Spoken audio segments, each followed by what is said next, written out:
My name is Trennah. I'm sure all y'all are well aware of who I am.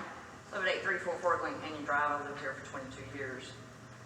I'd like to thank the board members, the ones that actually emailed me and gave me condolences for the loss of my brother.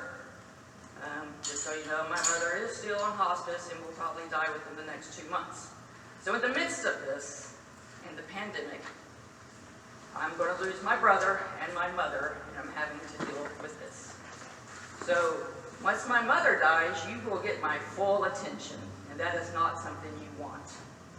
I have spent a lot of time researching this mud. I've lived here for 22 years, and there has been some sketchy stuff that I have found. So let me make sure that y'all understand that this water code was passed without much notification to anybody in the community, but probably because we had a lot going on. Granted, the community didn't have a lot of input in that. We weren't really paying attention, and maybe that's on us, but maybe it's on you too. It's your community.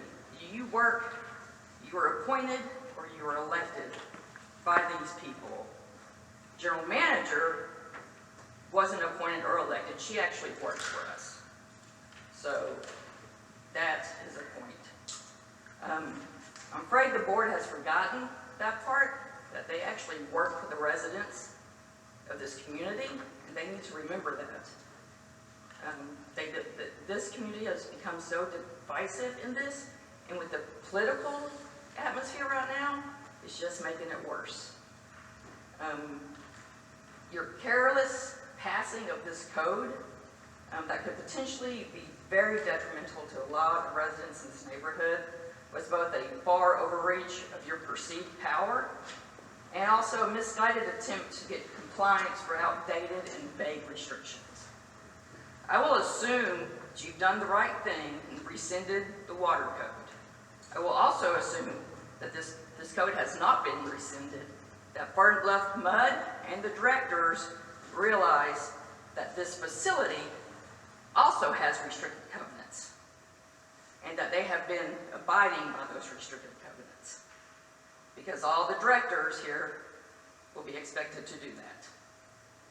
So be aware that there's years of things that have gone on here that y'all may or may not be aware of. So as I've been told, there's a lot of violations, and there's an excuse for every violation.